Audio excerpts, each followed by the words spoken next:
All right, Geography Lesson 2 in the workbook. And let's begin in Acts 17, verses 26 to 28. Acts 17, 26 to 28. Who will read this for us? Go ahead, John.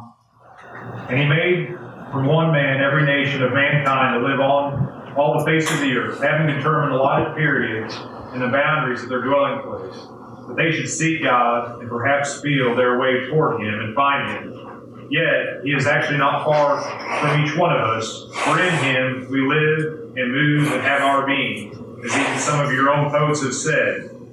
We are indeed His offspring. All right, so here Paul, preaching to the idolaters at Athens, makes the point about the one true God, how that He has ruled and reigned in the nations of men down through the ages. And he says it's for the particular purpose that they might grope for Him and they might find Him. And it's just the idea as we go back to the Old Testament, as we're studying through this history and geography and talking about different nations, different peoples, that it's God's hand that's guiding these things down through the ages. We're going to read where people make decisions and people make choices, and we understand man is a free will creature. But that does not mean that man is making decisions that will derail, overthrow, or thwart God's plan. God has the power to still bring about what He desires among mankind. So here Paul's just kind of giving that big picture thing about God influencing and guiding nations down through the ages. If we go back to Genesis chapter 11 now, where we left off, Genesis chapter 11, we, of course, had talked about the God creating the world, putting man in this world, living in this world, geography having an impact upon man, upon man's actions.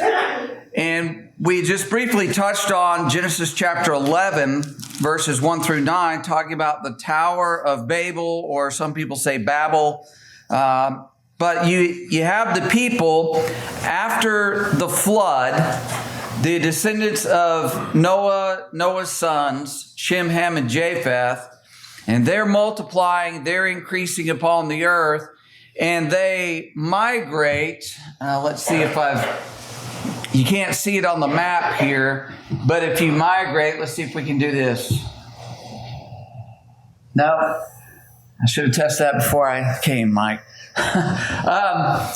But from the mountains of Ararat, which are up in northeastern Turkey, down to Shinar, which we're going to look at in just a second. It's the same area as Sumer, and the relative area of Sumer. But anyways, they come down to that plain. They decide they're going to build them a tower and build it up to heaven. Of course, this is where God comes along and confuses their languages.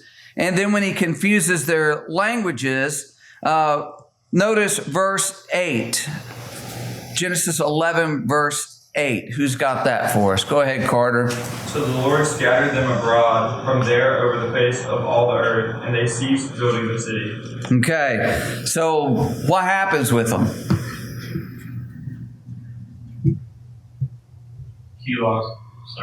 Chaos ensues. They have confusion. They can't work together anymore, so they give up.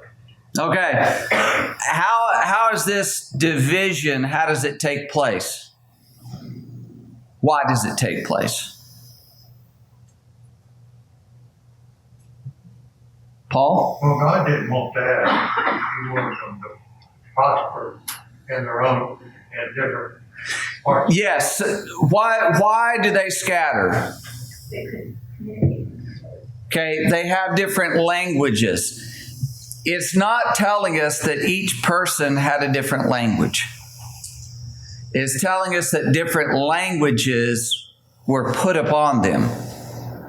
And so you had some speaking one language, some speaking another language, a third group speaking another, and how many ever total there are, they have these different languages and being unable to communicate.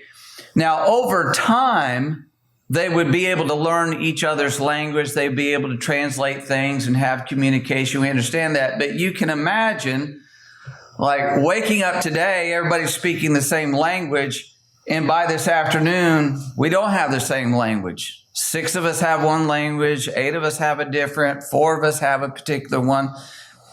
We would be unable to communicate. And so they break off into these different ones, and that's where you get the different languages in the world, going back to this tower. But it divided them up because man had gotten together and in their arrogance thought, well, we can do whatever we want. And it was easier for them to pursue whatever they wanted to when they all spoke the same language. And God said, that's not good, and divided them. So when we think about our modern world and people who think, well, wouldn't it be great if we were all just one united people upon the earth and all of that? That's not what God wants. God wants us to be divided, not hostile toward each other, not talking about killing each other, attacking each other, things like that. But it's better for mankind to be divided into various groups because we get together as a whole and mischief ensues. And so he's divided the world for a purpose and a reason, and it's for the good of planet Earth. And it's fine for one nation to have its sovereignty, to have its national pride, if you will, and another one to have its sovereignty and national. Totally good, totally fine.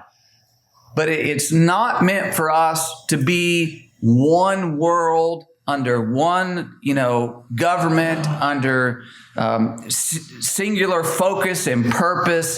That's not what we're supposed to be doing, Mike. I think also with this story that we read in history is that God also recognizes the power of unity as well. And we need to take that lesson to heart whenever we're talking about the church. Yes. And what we're talking about really with the Tower of Babel and everything is a cultural and political unity that God says, okay, for the whole world to be in on that, it's not good because you guys get up to no good. And so here they're divided up, spread throughout the world, and that's a benefit. John and then Clint. So to Mike's point, this slows the spread of sin. Churches are unique, separate, unique. They're separate. These people needed to be separated to slow the spread of sin throughout the world because God had just got done destroying virtually all mankind, and he didn't want that to happen again. Right. Clint? It's also very popular in the world to believe that this story is an allegory, that it's somehow fictional. And we need to be ready with some ammunition, kind of, so to speak, to say, this was real. This really happened. This was real people. This is where languages came from and culture. And we need to take that as we read it, just like we do the creation account, which is often also fictional. Right. And linguists, they can look at different languages. I don't fully understand how they do this, but they can look at different languages and they can see they trace back to a few in origin, even though there's thousands of different languages. I imagine millions of dialects in the world. But it all goes back to this. But there's a good and important lesson in there, lots of moral lessons and principles found within there. But on the practical side of it, this is why when we keep reading going forward in Genesis 12, 13, and so on, you read about this nation, this group, that group. It's because of this, because they divide up and they go to their different areas, they settle, and they become a group. They become a nation. They have kings and leaders and tribes and all kinds of things like that. Sandy. Would this be the time that the different races happen? Or would that occur? Okay, there's a human race, and within the human race, there are different ethnicities. And those different ethnicities, my understanding is, comes essentially because of selective or isolated breeding. different characteristics of different people, and you can see that in the world. Chinese people look a certain way. There's a reason for that. And people who live in Korea, they're very similar to the Chinese, but they have a little bit of difference. And then you get to the people of the Middle East, or you look at like people of India and Pakistan. Well, it's because certain genes were passed down within those groups. People in Africa, certain genes passed down within those groups. That's what I would understand, which this no doubt would have contributed to that isolation of these people. And therefore, I don't want to really say interbreeding, but they had children among that group that was with them, generally speaking, going down for a certain period of time. And you just have a genetic line, if you will. Does that make sense? Yeah. Mike? It would have been easier, it would have been easier to be a community with someone that you could actually speak to rather than someone you couldn't speak to. Yeah. And the reality is, for the most part, we still do that today. People like to be around people that are similar to them in looks and culture and socioeconomic status. I mean, we tend to group with like people even to this day. And there's exceptions to that, but that's generally how humanity as a whole behaves. And it has nothing to do with animosity or hatred or anything like that. It just has to do, hey, I want to be around with someone that we understand each other, not just in language, but culture, background, experience, outlook, religion, things like that. All right, so thinking about that and these nations forming and all of that, one of the things that the book mentioned kind of at the beginning is question 6, I think, in that workbook, Old Testament geography, pages 7 and 8 maybe, that it talks about the Tigris and the Euphrates rivers. The nations are coming out of the southern portion of this. So if you follow that Fertile Crescent, so you have the big Arabian desert there kind of at the center in the bottom of the screen, and you go to the northeast and you have those thin ribbons tracing down there. That's the Tigris and Euphrates rivers, and they go down into that Mesopotamian valley, and you see the greenish area open up, that darker colored area, and it empties into the Gulf there, the Persian Gulf down to the south. But they came up out of the south and they began to follow that Fertile Crescent. They spread out. They spread to the east, to the west, the north, and so on. And so these nations begin to form. But it asked about the Tigris and Euphrates. Which is which here?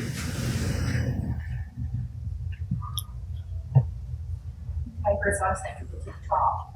So it's the right. Tigris top, yeah. So it's the one to the east, the northeast there. And Euphrates, it's to the west. Euphrates is the bigger, longer river, but they both dominate that area. And here it is, just kind of on a different kind of map.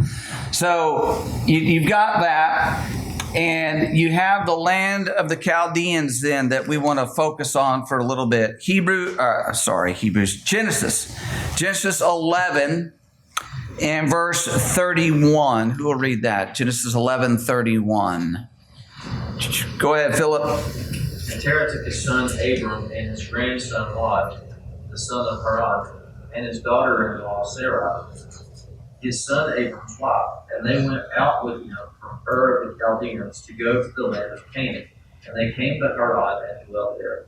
Okay, so this land of the Chaldeans, that land of the Chaldeans, what do you associate with the land of the Chaldeans?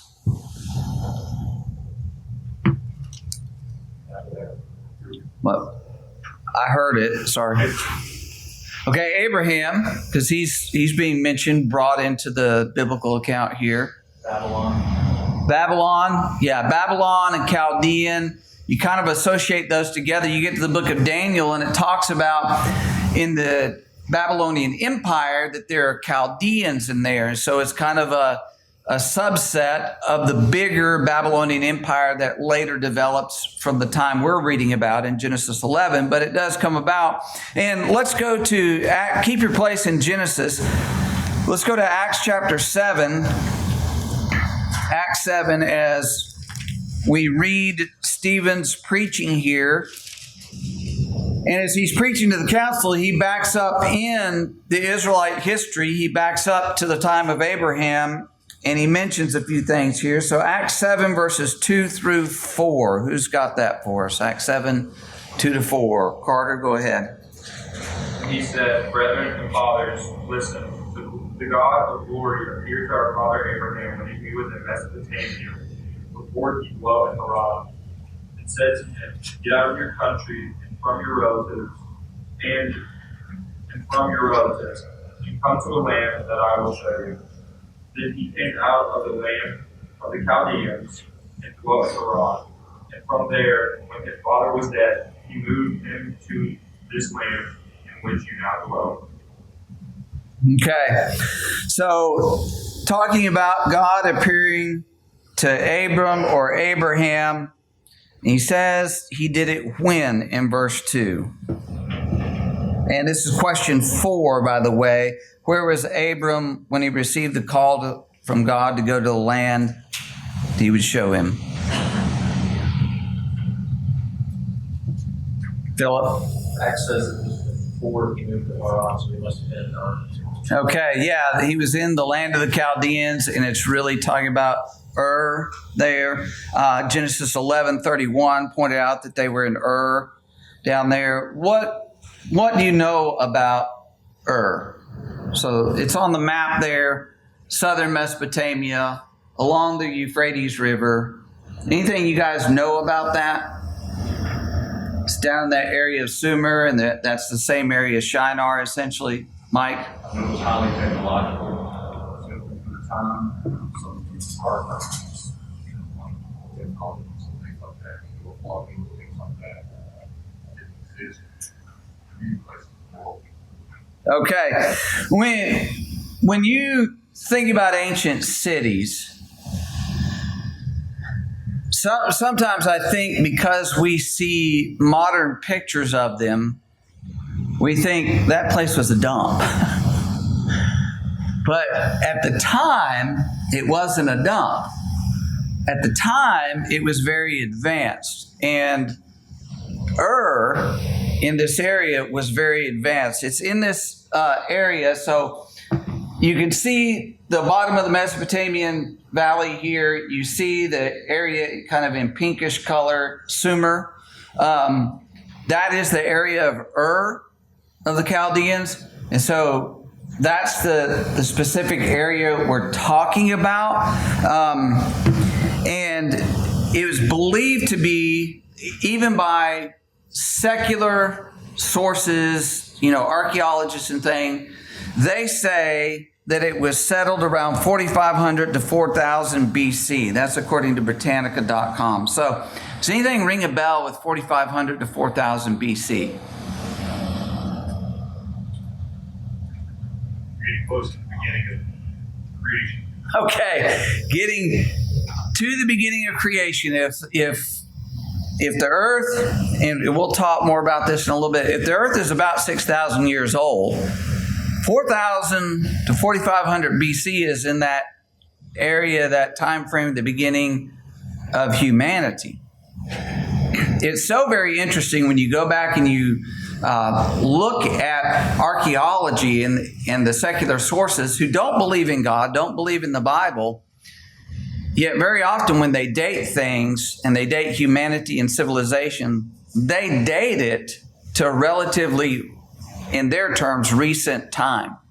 That's because they can see human activity from a certain point forward and they can't see it before that. And so it's interesting that they inadvertently admit to the Bible timeline and what it says and portrays for humanity. Now, it's a very ancient city. When you think about them saying it was settled then, when the Bible talks about, when we read about it in Genesis chapter 11, it's already in place, right? So you think about from Genesis 8, when Noah and his family get off the ark, to Genesis 11, just a few chapters later, is saying that there is this advanced, heavily populated, relatively speaking, city in the southern end of the Mesopotamian valley there.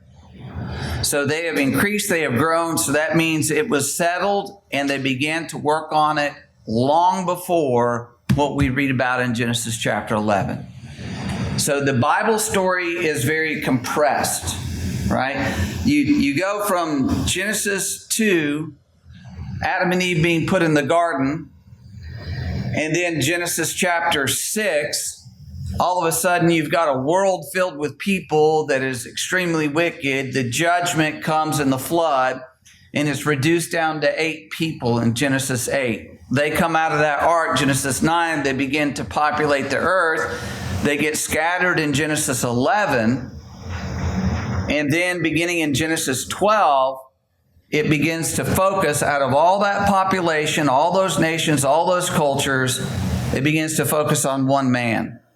I mean, you think about Genesis itself is 50 chapters. You think about the rest of the Old Testament all the way through the book of Malachi, and it covers that first portion of human history in just 11 chapters. It goes very quick, and then it slows down to begin to talk about Abram or Abraham.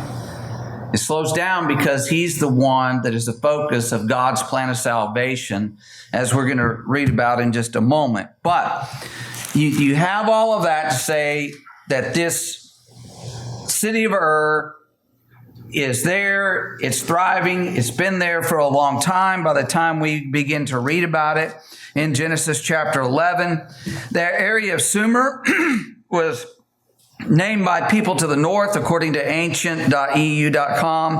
And it was, that idea of the name is land of civilized kings. So if you think about land of civilized kings, what does that tell you? They had a king. Okay, they had a king. What does that tell you? They had established enough order that there was governments in place, and then cities, and so there was civilization as we deem it today. That organization and geography of cities and delineations in between all. Yeah, and if other people are calling them land of civilized kings, what is that saying? Were like a lot of kings at that time. They wouldn't just chop your head off. Had some type of court system, some type of judgment that we wouldn't call it civilized now. Yeah, we probably wouldn't, but yeah. So they would have had, a justice system in place. It wasn't just the wild, wild west, so to speak. They would have had trade relations with diplomatic relations with other peoples and things like that. They weren't just going out there rampaging, like we might think of the Vikings. They just go and find a village and attack it and kill the people, take their stuff, all that. So these people are intelligent. It's a stable society at this time. And they still are somewhat like that now compared to the rest of the world. Okay, yeah. And they called themselves, I found this interesting, they called themselves the black-headed people. Why would that be? Yeah, black hair, right? You go over there even today, most of them have generally black hair. It's dark hair. Now, there's some intermixing today, but that's the way that they were. And when you see ancient reliefs of these people, if there's any coloring to it, generally they show themselves with black hair. But you have the rise of civilization and city-states down in here. Workbook, page 9, question, population estimated. Anybody get a population estimate of Ur around this time? Page 9, the question in the little box there. Did you see that? Did that sneak up on you? You're like, uh-oh. It's page 11? Uh-oh. No wonder. Page 11. The little box there. So, population estimate. Anybody get anything? 5,000. I saw that. A couple of resources. Okay, 65. Anybody else? One resource I saw, and I think this is in Walden's book, Old Testament History and Geography, or History and Geography of the Bible. Upwards, kind of on the high end, 250. So 65, 250. You've got a large city here, and it's a city-state, meaning that the ruler of this and this city was the dominant power in the region. They had influence and control of other cities, of villages, of fields, of territories surrounding them. It wouldn't be considered an empire at this time, but it's a city-state, if you will. The city's moon god was Nanar or Nana, N-A-N-N-A or N-A-N-N-A-R. They, of course, were pagans. You have this ziggurat that they built. It was very common to have these things in ancient times. And you can see the layout of the city. You see the walls surrounding the city. You see the Euphrates and how they have a north harbor and a west harbor. They have a canal that runs around and down through the city. Of course, that's just practical necessity. One, you've got water and stuff that you need for the people, but two, also transportation, getting goods in and out of the city. That would have helped as they floated stuff along.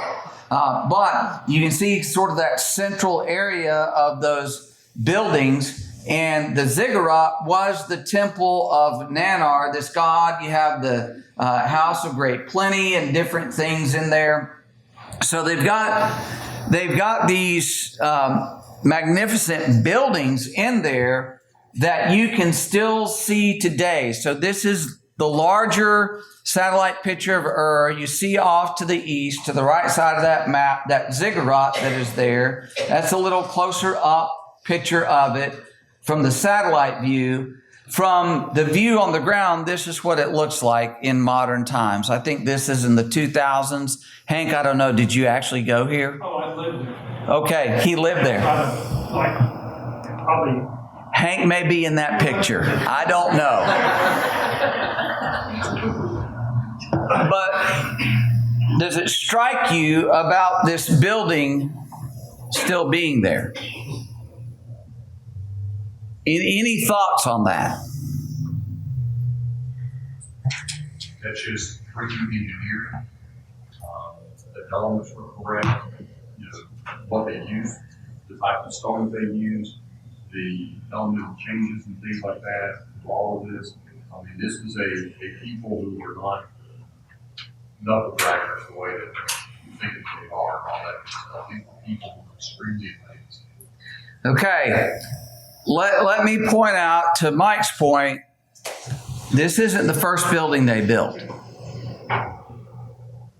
This shows there had been centuries of knowledge, of understanding, of engineering, of masonry work, of all those things that have been passed down. And this is kind of one of those premium examples of here's what ancient man was able to do. The other thing that I want to point out is when the Bible talks about Ur the Chaldees, and you go over there and you dig in the dirt and you look around and you find stuff like this, and it has tablets and things that have writings, and it talks about this is Ur, here's the god of the city, and here's the people and what they did. And the Bible is recording history. Who said it a while ago about it they think it's fantasy, but you can actually go to these places even today, all these many years later, thousands of years later, and see, hey, this is what the Bible was talking about. And it's amazing. And it helps us understand what the Bible has recorded for us is absolutely true. These are U.S. coalition troops. I'm sure that were in there during shortly after the Iraq War. After they settled, they went in, occupied the country for a while, doing all those things. Hank can tell you a little bit more about those kinds of things, but it's over there. You can see it, you can touch it, all of that. It was an advanced civilization at the time. One of the nicknames for the ziggurat was house whose foundation creates terror. It was built to impress people with that city and its advancement and its power. Around the 4th century BC, there was a diversion in the Euphrates River, and this city declined because that water source was taken away from there. So, people just couldn't survive out there in that desert system. You think about how arid that really is. And so they needed a water source, so they ended up having to essentially abandon that city. But this is where they found the Code of Hammurabi. It's in a stele or stele, however you say that word, but you've got that on there. And here it is, a close-up, and there's etching in there. It's considered one of the greatest ancient discoveries of a law code, maybe second only to the Hebrew law code that we have in Genesis to Deuteronomy. But all of that was there. And we say all of this thinking about their advancement in writing and math and religion and art and school systems. And when I say in religion, I mean they're just highly organized, highly developed systems. Not that it's right. But this is where Abraham was. He was living in that city. He was exposed to all these things that were there. He knew what paganism was. He knew advanced civilization. Abraham was likely educated in this culture, reading, writing, all those kinds of things. So this is where he was when God said, I want you to come out of there. I want you to leave your family. I want you to leave that nation. I want you to come out of there. I'm going to show you a land that I will give you. So Abraham was in that society. Any other thoughts to that point? Think about that. All right, let's go back to Genesis chapter 12. Genesis chapter 12. And let's read here. Tell you what, Genesis 12, 1 through 9. 1 through 9. Who will get that for us? Genesis 12, 1 to 9. John? Now the Lord said to Abraham, go from your country and your kindred to your father's house to the land that I will show you. And I will make of you a great nation. I will bless you and make your name great, so that you will be a blessing. I will bless those who bless you, and him who dishonors you I will curse. And in you all the families of the earth shall be blessed. So Abram went, as the Lord had told him, and Lot went with him. Abram was 75 years old when he departed from Haran. And Abram took Sarai his wife, and Lot his brother's son, and all their possessions they had gathered, and the people that they had acquired at Haran. And they set out to go to the land of Canaan. And they came to the land of Canaan. Abraham passed through the lands to the place of Shechem, to the oak of Moreh. At that time, the Canaanites were in the land. Then the Lord appeared to Abram and said, to your offspring I will give this land. So he built there an altar to the Lord, who had appeared to him. From there he moved to the hill country on the east of Bethel and pitched his tent, with Bethel on the west and Ai on the east. And there he built an altar to the Lord and called upon the name of the Lord. And Abram journeyed on, still going toward the Negev. Okay. So he's being called out here. We're going to look at the map of Abraham's journey in just a little bit. One of the things I wanted to think about, supplemental question number 1 was approximately how many years passed between creation and the call of Abraham? Does anybody know that? And this is just a good thing just to keep in mind when you're talking to people about the Bible or when you're studying the Bible and timelines. Anybody know approximately how long? 2,000 years. Yeah, 2,000 years. And here's how you figure that. From us back to Christ is approximately 2,000 years. Christ back to Abraham is about 2,000 years. Even secular historians agree with that. The question is from Abraham back to creation. Well, when you trace it out in the Old Testament, it's about 2,000 years. So there's easy to remember 3 2,000-year blocks as we look back through history. Us to Christ, Christ to Abraham, Abraham back to creation, to Adam and Eve. Now, it's also interesting in there from Christ back to Abraham, halfway in between just about is David, around 1000 BC, 970 to 1000 or so. Mike? Maybe this is for another discussion, but if the city of Ur 4,000 BC, how does that play into? Yeah. And that's what I was simply citing the secular sources, 4,000 to 4,500. In other words, they're not saying it's 28,000 years old. They still have a limiting boundary on their time, which biblically speaking, obviously came after the flood.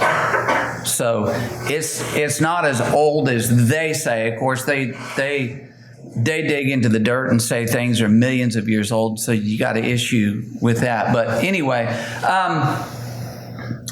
Abraham leaving Ur of the Chaldees, traveling. He's going to end up in Egypt. We'll talk about that in just a little bit. But he goes from Haran in Genesis 12 to Shechem. And I think I've got these out of order, so I'm going to back up here just a second. Okay, so his travels, down in the southeast, going northwest to Haran, kind of the peak, the apex of his travels, and then he travels down south. This is depicting that he went along probably what was called the King's Highway and traveled east of the Jordan and then crossed over the Jordan and went into the land of Canaan and ended up there in that area of Shechem. So that's kind of northwest of the Dead Sea. But that's the idea of where he ended up traveling. From Ur to Haran, does anybody know approximately how far that is? It's about 600 miles. About 600 miles or so. So he's walking there. Who's traveling with him from Ur up to Haran? His wife? His livestock is. Lot was with him. His livestock. His father, his brother as well, right? They all go up there. His brother dies in Haran. Any slaves he would have had. Okay. Any of the slaves that he had? The tents that they have to take with them as they travel along the way, as they camp out at various places. We're not given a time frame exactly how long it took here, but then from Haran down to Shechem is about 400 miles. So it's about 1,000-mile journey with all those people, with all those animals. They've got a certain amount of food that they carry, maybe some they purchase along the way. Maybe they kill some of the flocks to eat of them as they're going along. But you think about that kind of journey that it took as he's traveling. And again, this wasn't overnight. This wasn't modern things. He settled in Haran for a while, and then he ends up leaving Haran and going down to the land of Canaan. So this is a major undertaking on Abram's part to do this. And again, he's leaving Ur to go where? Shechem, okay, Shechem, but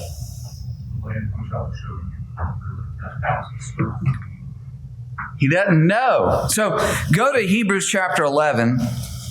Hebrews chapter 11, and it impresses me.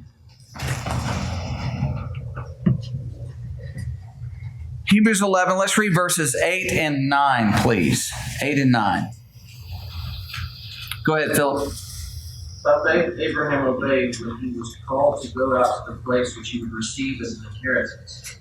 And he went out, not knowing where he was going. By faith, he dwelt in the land of promise, as in a foreign country, dwelling in tents with Isaac and Jacob, the heirs with him of the same promise. Okay. To Mike's point, not knowing where he was going, he didn't know where he was going to end up when he initially left Ur, and even maybe Haran, he didn't understand exactly where he was going. But verse 9, what does it tell us? What was his living conditions through this whole period of time? Okay. He went from living in a permanent dwelling down in Ur, city life, if you will. There would have been some type of structure, more than likely. I won't say 100%, but more than likely, he's living that typical city life. Then he travels and he lives in tents, moving about from place to place. Veteran tents. Yes. Not tents like we are thinking with waterproof. Right. Dirt. We have a clock. I mean, they had some resistance from weather, but not a lot. Okay, and thankfully it's a mostly arid climate, and they understood how that worked. And you, even to your point, Hank, them wearing turbans and the long flowing things, it is suited to the environment. You look at that and you may think that's not suited to the environment, but it actually is very well suited to their environment over there. But he's traveling here, going all this distance, living in this way because he had faith in God and in God's promise. So he's a true believer in the Almighty to undertake this great journey and venture here. Mike. And I think that he spread that to others as well. I mean, because Lot, his father, everybody else is going along with this. Obviously, Abraham was very successful at saying, this is what God wants us. Yes, and that's why he's considered the father of faith. So you have him traveling, getting into the land of Canaan, Shechem, down to Bethel, down to the Negev or the south, as some translations have in Genesis 12, verse 9. And then let's read Genesis 12, verse 10. Genesis 12, verse 10. Who's got this for us? Clint? But they disciplined us first. Genesis 12, 10. Yeah. He's in Hebrews.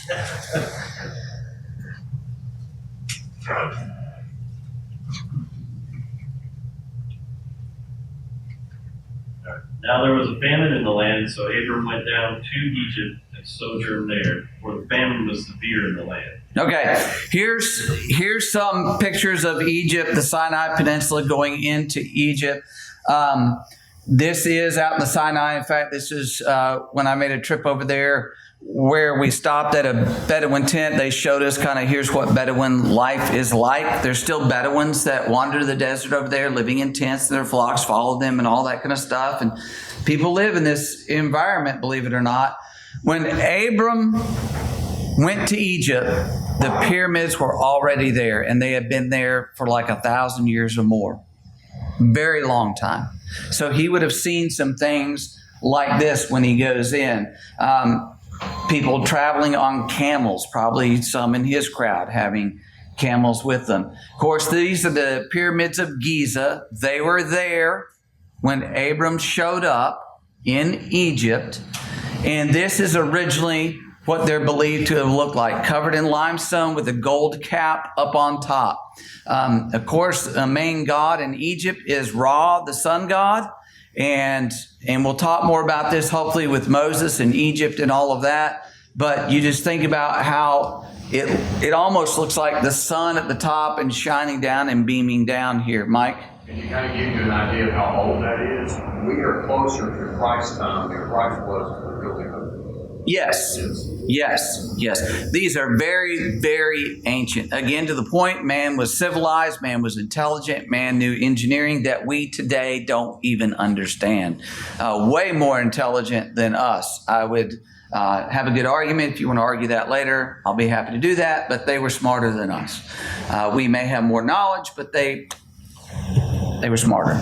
Anyway, so he would have seen this. Imagine that, him going down in there and seeing these things. He came from a very advanced civilization, but yet this still had to be very impressive to him when he goes into the land of Egypt and sees various things. So that's his big journey that he takes. Now, supplement question number 2. What are some possible reasons the Bible records the instance of famine and Abram going to Egypt? So God tells him to go to the land of Canaan. He gets in the land of Canaan, and then boom, he gets there and there's a famine. He has to go to Egypt. Why would the Lord allow that to happen? Because the Lord's got an overruling hand in all of this. Any thoughts? We have a foreshadowing of the children of Israel going down there for the same reason, for a famine and exiting out. Same thing with us. We are in the land of sin, and we also are rescued by God, and we leave richer than where we went. So Abraham went down there, came out more wealth. Israelites went down there, came out with more wealth. we're in the world of sin, and we come out with a greater inheritance and much wealthier spiritually than when we were in the land of sin. Okay, let me ask you this. What normally happens to people's wealth in a famine? Dries up. Normally, they start spending that to survive that famine. Or it destroys their wealth. Literally will destroy it. If it's like fields, if they have crops as their wealth, or livestock, and that livestock dies because there's a famine, well, normally that's the way it happens. But with Abram, it happened the opposite. He went into a famine, went down to Egypt, and he comes out much wealthier on the other side when that famine is over. And to John's point, this is a foreshadowing of the children of Israel. And any other reasons, anything else we see in that account, and we didn't read it, but Paul? Well, I was thinking, when he came through there, it was the land of milk and honey and a lot of wealth, but he went on, and then the famine came through, and then he came back after it was diminished, the wealth had been diminished, and the land was free. Well, they were on the backside of that famine when he came back in. Mike? I think it also has to do with the scheming that goes on with him trying to tell Sarah, hey, say you're my sister. I think it shows that Abraham was a real guy, that he had flaws just like we are, and yet here we have the father of the faithful making his life. Yes. He had feet of clay, and he also could understand through this experience, you need to trust in God. God's looking out for you. God's taking care of you. You don't need to fear. You need to serve me. And so God's protecting you, Abraham. Whatever you're going to face here, I'm with you. You don't need to do these things. You don't need to lie about Sarah being your wife and just pawning her off as your sister and so on. So, yeah, exactly right. So we're not going to be able to get to it. We'll pick up in Genesis 13, Lord willing, next time about his return back up there into various places that Abraham went and did. And a lot of these they have discovered in modern times, and we know where they are, at least the general area where they are. And it's interesting just to go through that and see the Bible story unfold. All right. Thank you all, Lord willing. We'll finish up. Go ahead and do lesson 3 for next week, please. Lesson 3.